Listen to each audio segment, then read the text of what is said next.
프랑스의 한 철학자 장폴 사르트르라는 사람은 인생은 B와 D 사이의 C이다라고 인생을 정의하며 이야기하고 있습니다. 이것은 인생이 B, birth, 출생부터 또 D, death, 죽음까지 그 수많은 인생의 여정 가운데에 C, choice, 즉 수많은 선택들로 이루어져 있다라는 것을 표현한 것입니다. 우리는 모두 태어나고 또 언젠가는 죽음을 맞이합니다. 그리고 그 사이에 수많은 선택을 하며 살아가는 것이 바로 인간의 인생인 것 같습니다. 어떤 직업을 가질지, 또 누구와 함께 어떠한 시간을 보낼지, 또 무엇을 위해 우리의 시간과 힘을 쓸지를 선택하는 것이 우리의 인생 가운데 수많은 선택의 연속들이 있음을 우리는 알 수 있습니다. 그리고 우리가 내리는 선택들이 모여 결국 우리의 인생을 만들어 가는 것입니다.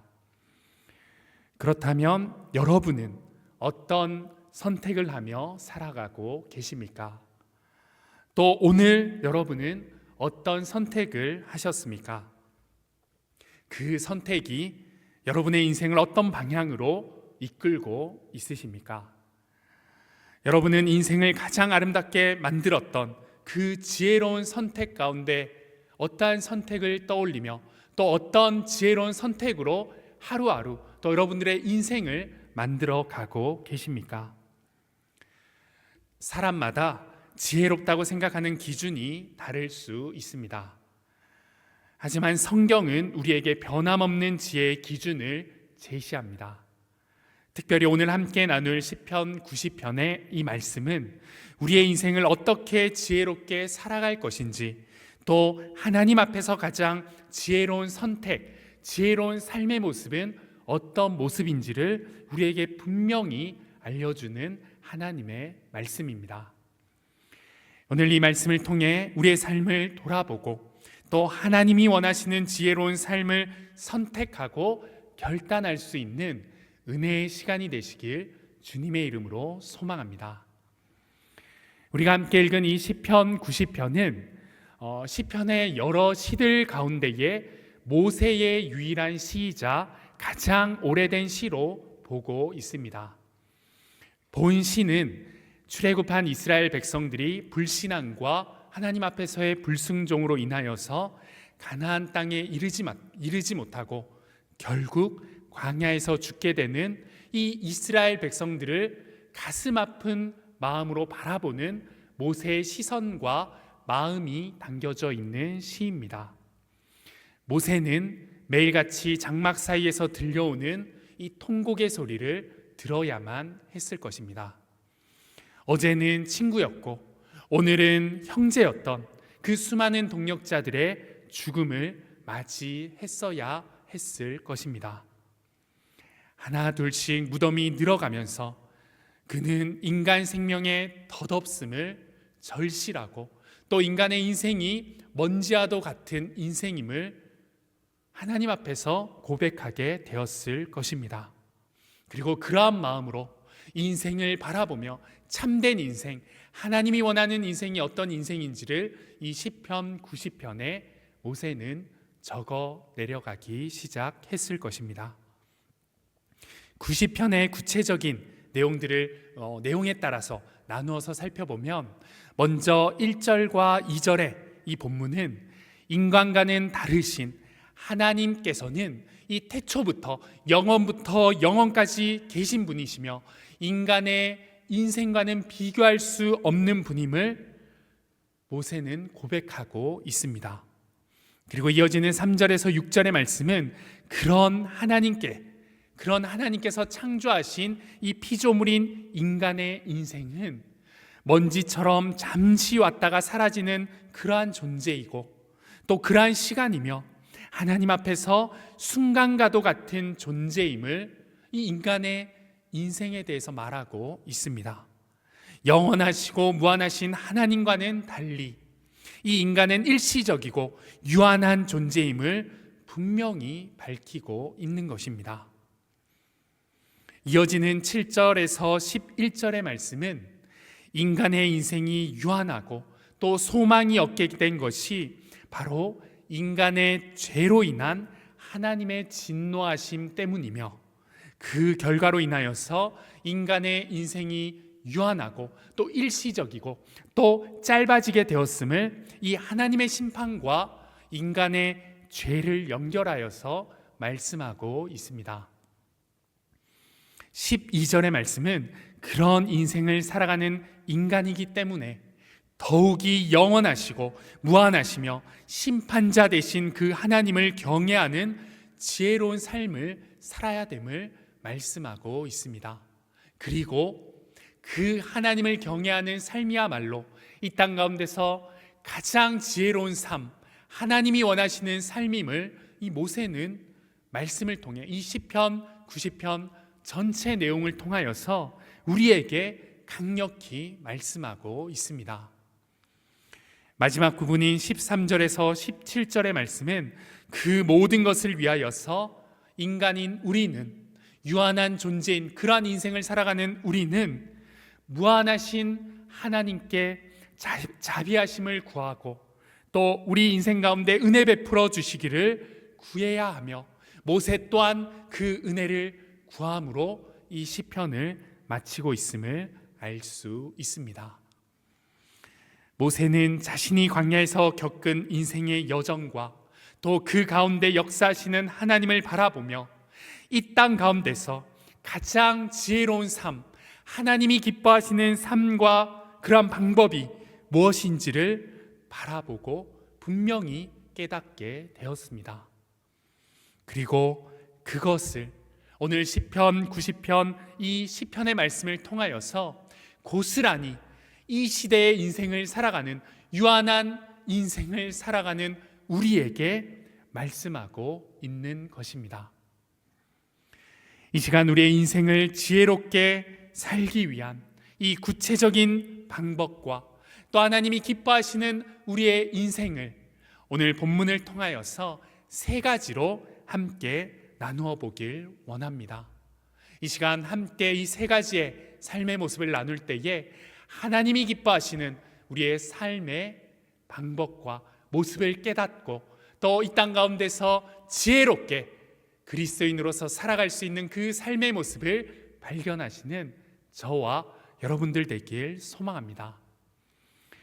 먼저 첫 번째는 우리의 삶이 지혜로운 삶, 또 하나님이 기뻐하시는 삶이 되기 위해서는 하나님을 삶의 기준으로 삼고 살아가야 합니다.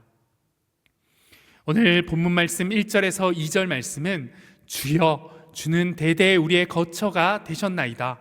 산이 생기기 전, 땅과 세계도 주께서 조성하시기 전 곧 영원부터 영원까지 주는 하나님이시니이다 라고 말씀하고 있습니다.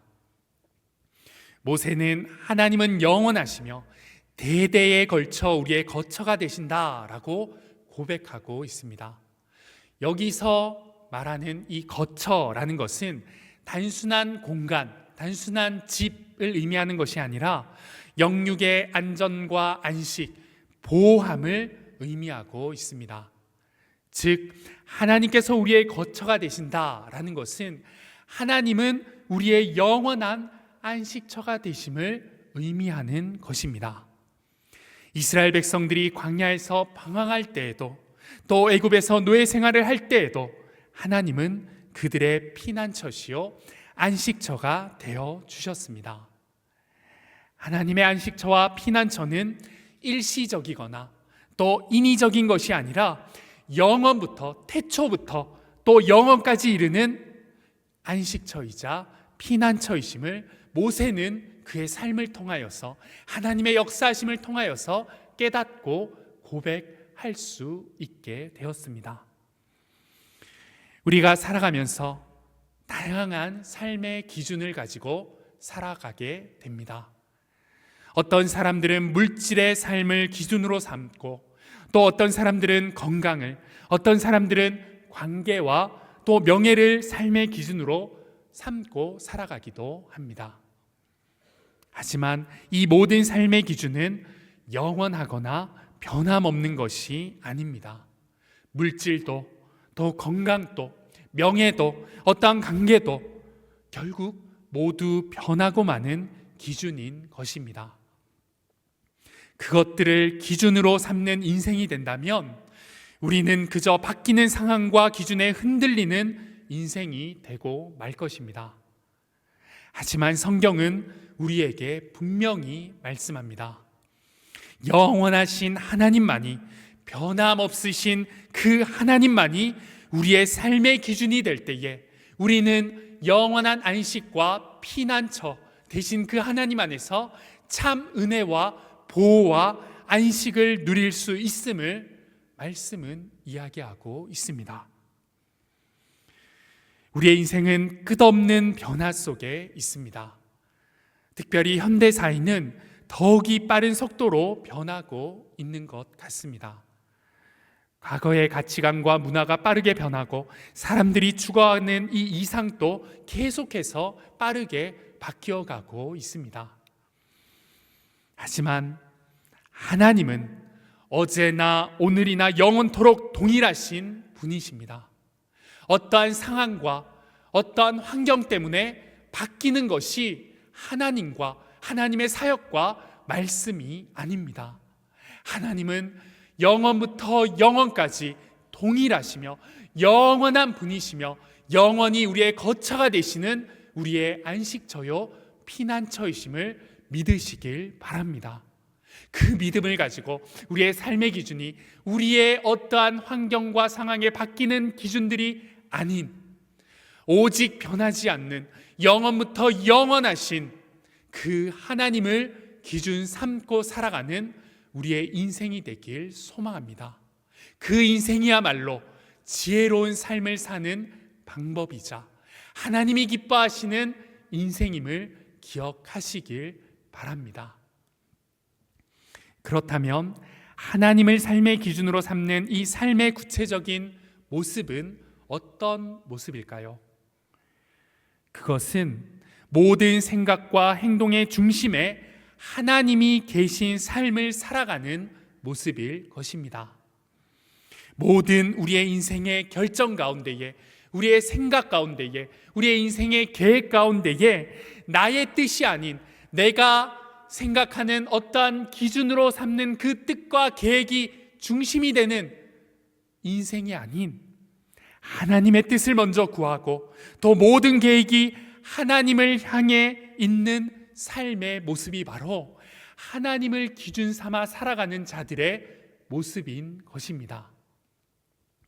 인생의 중요한 결정 앞에서 또 신앙생활을 돌아보면 우리는 종종 하나님이 아닌 다른 것들을 먼저 생각해서 구하고 또 결정하고 계획할 때가 너무나도 많았던 것 같습니다. 나를 위한 경제적인 안정, 또 인간적인 관계, 개인적인 성공이 하나님보다 앞서서 그 모든 기준이 우리의 계획과 또 우리의 인생의 결정에 많은 영향을 끼칠 때도 있었던 것 같습니다. 그러나 하나님을 기준으로 삼는 지혜로운 인생, 하나님이 기뻐하시는 그 인생은 나의 것, 나의 어떠한 상황, 내가 기준 삼고 있는 어떠한 변하는 모든 기준들을 내려놓고 오직 변하지 않는 영원하신 하나님을 기준 삼아 하나님의 뜻을 먼저 구하고 하나님의 나라를 구하며 나아갈 때 우리의 삶은 하나님이 기뻐하는 삶이 될 줄 믿으시길 바랍니다. 우리가 하나님의 뜻을 구하고 우리가 하나님의 나라를 구하며 우리의 인생을 살아갈 때 하나님은 우리에게 모든 것을 더하시며 모든 은혜를 베풀어 주실 것을 약속해 주셨습니다. 마태복음 6장 33절은 너희는 먼저 그의 나라와 그의 의를 구하라. 그리하면 이 모든 것을 너희에게 더하시리라 라고 말씀하고 있습니다. 하나님을 삶의 기준으로 삼는 이 사람은 크고 작은 결정에서 자신의 생각이나 감정보다 하나님의 뜻을 먼저 고려하는 사람들입니다. 그리고 그의 나라와 의를 구하며 고민하고 결정하는 삶을 살아가는 사람들입니다. 그때 하나님께서는 그 인생 가운데에, 그 사람들의 삶 가운데에 모든 것을 허락하시며 은혜를 베푸실 것을 약속해 주셨습니다. 사랑하는 여러분, 영원하신 하나님을 우리의 피난처로 삼고 또 모든 삶의 중심에 그 하나님을 두는 것이야말로 인생을 지혜롭게 사는 첫 번째 원리임을 기억하시길 바랍니다. 우리 인생의 모든 선택과 결정과 고민과 생각 앞에서 다른 어떤 것이 아닌 하나님의 뜻을 구하고 하나님을 신뢰하며 하나님의 나라를 집중하여 그 모든 생각과 결정을 행해 나아가는, 하나님이 기뻐하시는 지혜로운 삶을 살아가는 저와 여러분들의 삶이 되길 주님의 이름으로 소망합니다. 지혜로운 인생을 살기 위한 두 번째 삶의 모습은 인생의 유한함을 깨닫고 인정하는 삶의 모습입니다. 오늘 본문 6절 말씀입니다. 푸른 아침에 꽃이 피어 자라다가 저녁에는 시들어 마르나이다. 모세는 하나님의 유한하심을 바라보며 인간의 이 인생이 유한함을 깨닫고 고백하고 있습니다. 주께서 우리를 티끌로 돌아가게 하신다고 말하고 또 아침에 피어 자랐다가 저녁에 시들어 마르는 풀과 같은 것이 우리의 인생임을 고백하고 있습니다. 사랑하는 동산의 영가족 여러분, 사랑하는 여러분, 어떻습니까? 우리의 인생은 유한하다. 우리의 인생은 잠시 왔다가 돌아가는 먼지와도 같은 인생이다 라는 이 말씀에 여러분은 동의가 되시나요? 우리의 인생, 인간의 인생은 유한합니다. 끝이 있고 또 이 땅에서의 삶은 더더욱이 짧디 짧은 인생입니다. 창세기 3장 19절에는 우리는 먼지에서 왔고 결국 먼지로 돌아간다라고 말씀하고 있습니다. 아침에 피어난 꽃도 저녁이 되면 시드는 것 같이 우리의 삶도 짧고 연약함을 성경은 분명히 우리에게 말씀하십니다. 하지만 우리의 인생이 유한하고 우리의 인생이 짧음을 우리는 너무나도 잘 알고 있지만 우리는 때때로 자신의 삶이 영원한 것처럼 살아가고 또 그 착각 가운데 살아가는 모습도 있는 것 같습니다. 건강이 좋을 때나 일이 잘 될 때나 또 고민하는 일이 없을 때에 우리는 인생이 끝없이 이어질 것처럼 여기며 살아가고 있는 것 같습니다. 그러나 하나님 앞에서 인간은 한낱 먼지와도 같습니다. 하나님 보시기에 우리의 인생은 한낱 티끌과도 같을 것입니다. 이 사실을 깊이 깨닫고 인정할 때에 우리는 교만을 내려놓고 하나님을 의지할 수 있게 되는 것입니다. 우리가 인생이 짧다라는 이 사실을 깨달을 때, 우리의 인생이 유한한 인생임을 깨닫고 인정할 때에 우리는 무엇을 더 중요하게 여겨야 하는지를 생각할 수 있습니다. 그리고 영원하지 않은 것에 마음을 빼앗기기보다 또 영원하지 않은 이 땅 가운데서 그 영원하지 않은 것을 붙드는 것보다 영원한 것을 추구해야 함을 깨닫고 또 영원한 것을 갈망하며 영원한 하나님을 바라볼 수 있게 되는 것입니다.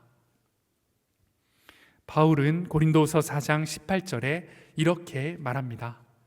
우리가 주목하는 것은 보이는 것이 아니요 보이지 않는 것이니 보이는 것은 잠깐이요 보이지 않는 것은 영원함이라.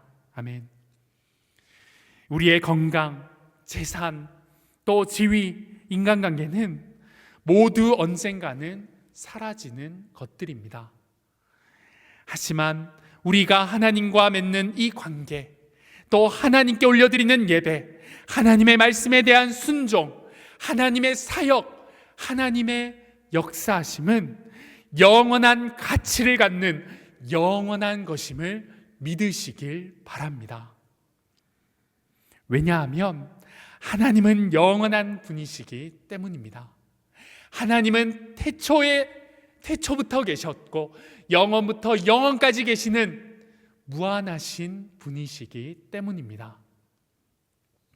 이 진리를 깨달아 믿음으로 고백하는 사람들은 인생이 유한하다는 것을 깨닫고 인정하는 것이 절망이 아니라 오히려 삶을 더욱 가치 있게 만드는 지혜가 되는 것입니다. 이 진리와 믿음으로 살아가는 사람들은 이 땅에서의 유한한 이 인생의 끝자락을 향해 달려가는 우리의 인생이 소망 없이 깊은 한심을 내쉬는 그러한 걸음들이 아닌 무한하신 하나님의 품으로 영원한 이 소망과 기쁨을 가지고 달려가는 일이 될 것입니다. 유한한 우리의 인생을 인정하고 또 더 이상 이 땅에서의 것들을 쫓아 살아가는 것이 아닌 영원한 것을 위해 살아가기로 결단할 때에 우리는 비로소 우리의 삶 가운데에 무한하신 하나님을 바라볼 수 있게 되고 그 무한하신 하나님의 은혜와 하나님이 주시는 그 능력 안에 살아갈 수 있게 되는 것입니다. 또 그러한 지혜로운 삶을 살아갈 수 있게 될 것입니다. 사랑하는 여러분, 여러분은 이 땅에서의 인생이 하나님 보시기에 한낱 먼지와도 같은 유한한 인생임을 고백하며 살아가고 계십니까?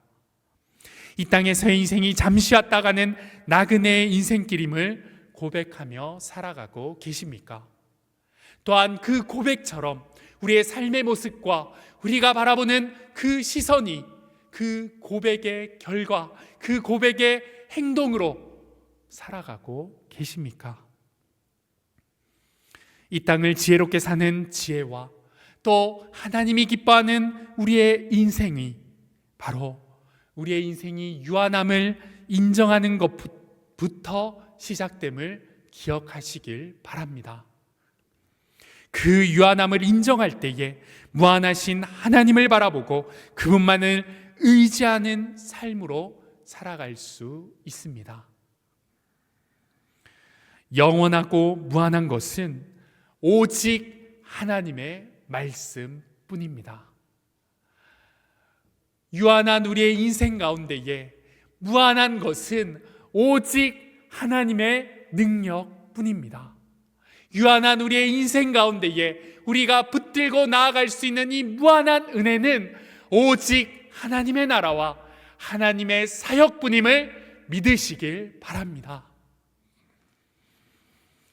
손살같이 지나가는 유한한 우리의 인생의 시간 가운데에 더 이상 하나님의 일과 하나님의 사역, 그분께 올려드리는 예배와 그분과의 관계를 미루지 마시길 바랍니다.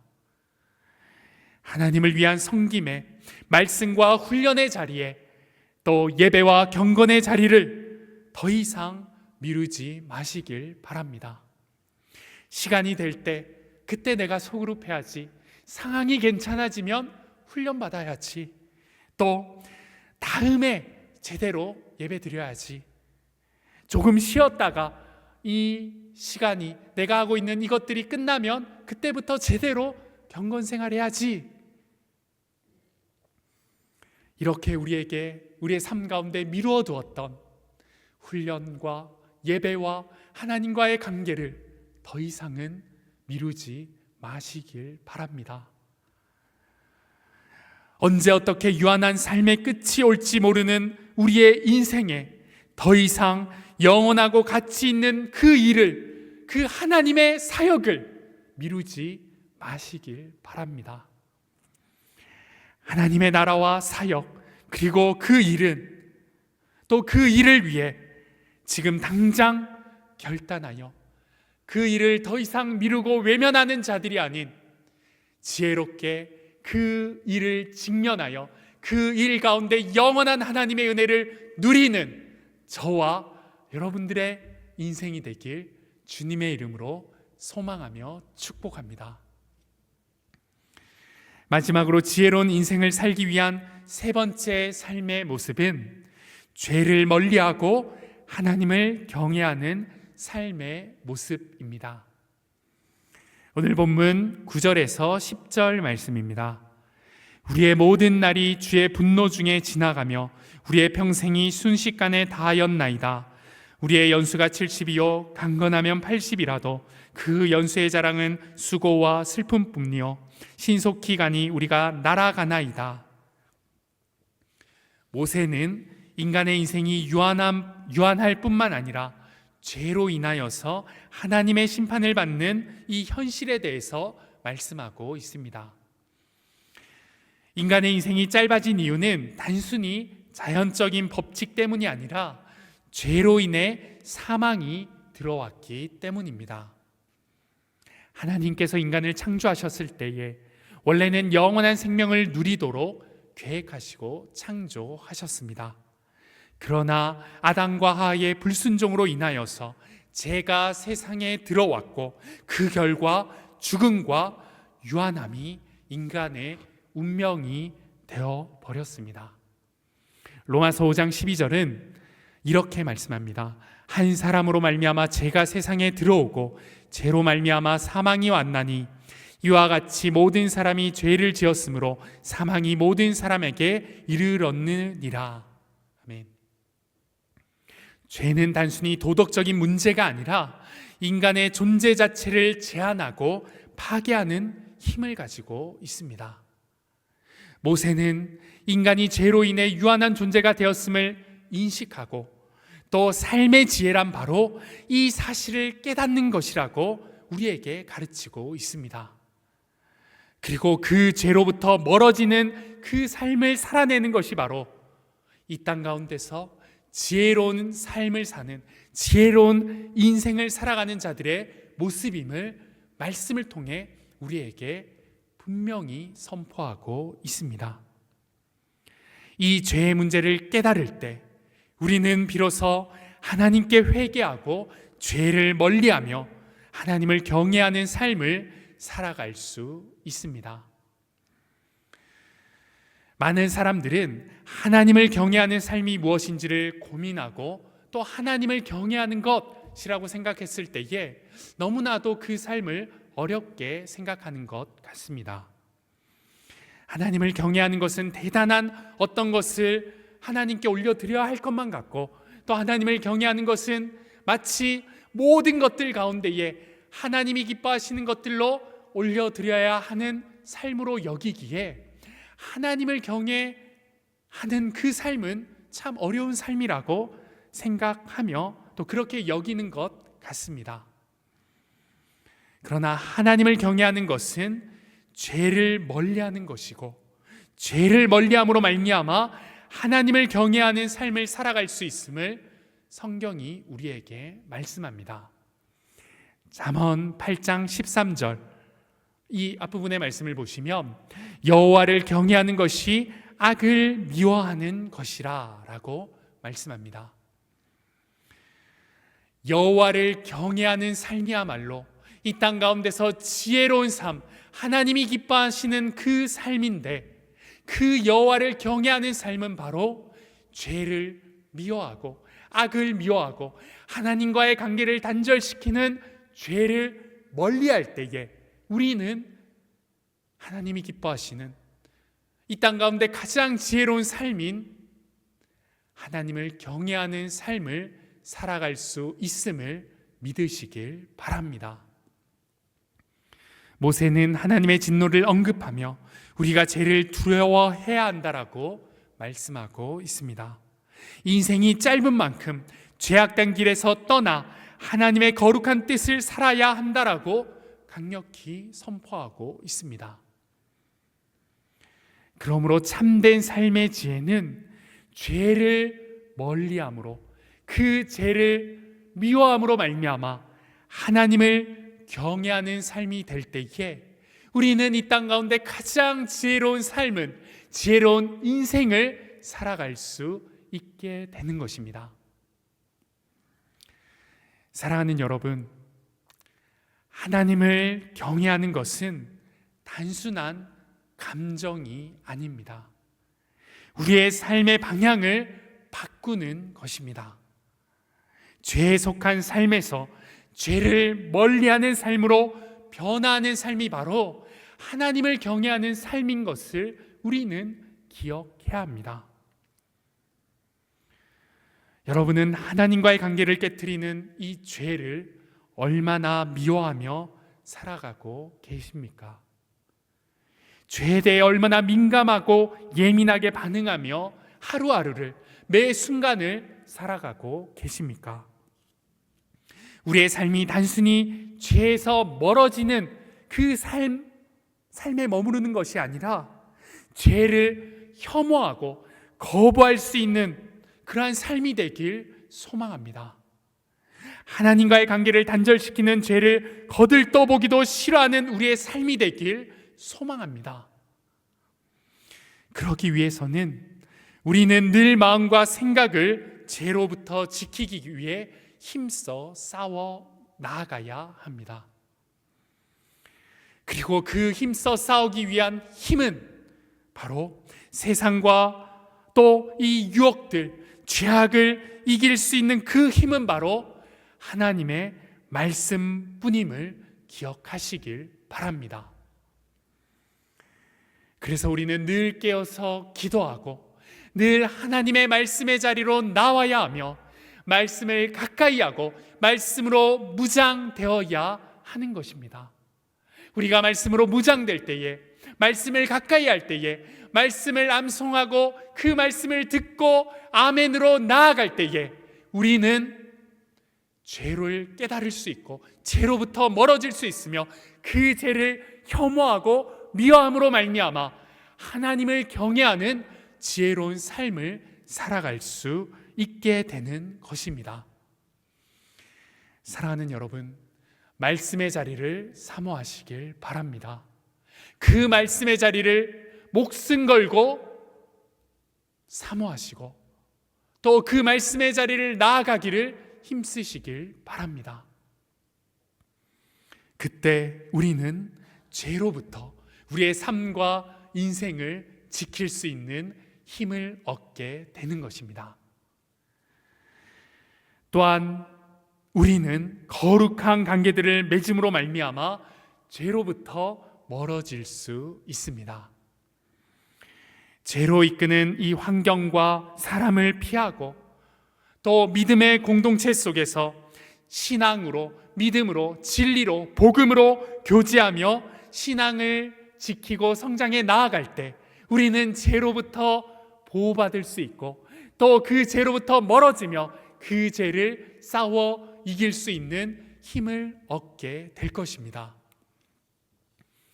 한 사람이면 할 수 없는 것, 나 혼자 할 수 없는 것을 사랑하는 믿음의 공동체와 함께 할 때에 우리는 죄를 싸워 이길 수 있는 넉넉한 힘을 얻게 될 줄 믿습니다. 이러한 믿음의 공동체, 이러한 말씀의 공동체, 이러한 거룩한 관계들이 우리 동산교회 안에도 너무나도 많은 것 같습니다. 샘 모임 가운데에 또 함께하는 훈련 공동체 안에서 우리가 함께 예배드리는 예배 공동체 안에서 믿음의 사람들을 만나고 그 믿음의 사람들과 함께 복음으로 교제하고 또 신앙을 키워나갈 때에 우리는 하나님이 주시는 이 거룩한 관계 안에서 죄를 멀리하고 그 죄를 이길 수 있는 힘을 얻게 될 줄 믿습니다. 사랑하는 여러분, 우리의 공동체 안에서 믿음의 동역자들과 함께 그 죄를 싸워 이길 수 있는 넉넉한 은혜의 힘을 얻는 동산의 모든 영가족들 되시길 주님의 이름으로 소망합니다. 또한 우리의 삶 가운데 찾아오는 작은 죄도 타협하지 않기를 노력하길 바랍니다. 이 정도는 괜찮겠지, 이 정도쯤이야, 이건 죄도 아니야. 이건 다른 사람들도 다 하는 거니까 죄라고 여기지 않으실 거야. 하나님도 이해하실 거야. 라는 아주 사소한 이 죄도 타협하지 않기를 노력할 때에 우리는 그 죄로 가는 길로부터 돌아서 하나님께로 가는, 죄와는 멀어져 하나님과 더 가까워지는 지혜로운 삶을 살아갈 수 있게 될 줄 믿습니다. 사랑하는 여러분, 내가 죄인임을 깨닫고 죄가 우리 인생을 하나님과 단절되게 만드는 것임을 깨달을 때에 우리는 죄로부터 멀어질 수 있고 또 그 죄를 내려놓고 하나님을 경외하는 삶으로 살아갈 수 있게 될 것입니다. 우리 모두가 하나님을 경외하는 지혜로운 삶, 지혜로운 인생을 살아가며 영원하신 그 하나님의 은혜를 맛보고 누리고 체험하는 참된 그리스도의 인생을 살아가는 영가족들의 삶이 되길 소망합니다. 말씀을 맺겠습니다. 오늘 시편 90편을 통하여서 유한한 우리의 인생의 삶을 지혜롭게 걸어갈 수 있는 은혜를 함께 발견해보고 나누어 보았습니다. 그것은 바로 하나님의 기준으로 살아가는 그 삶과 유한한 우리의 인생을 인정하는 삶, 그리고 죄로부터 멀어져 하나님을 경외하는 삶을 살아가는 것입니다. 이런 삶을 깨닫고 결단할 때에 잠시 왔다가 가는 이 땅에서의 우리의 삶이 하나님이 기뻐하시는 영원한 가치와 영원한 은혜를 발견하고 누리는 삶이 될 줄 믿으시길 바랍니다. 그리고 그 믿음을 가지고 그 은혜를 경험하며 이 땅 가운데서 참된 기쁨, 또 참지혜의 삶을 살아내는 동산의 모든 영가족들의 삶이 되길 주님의 이름으로 축복합니다. 이 시간 말씀을 기억하며 함께 기도하길 소망합니다.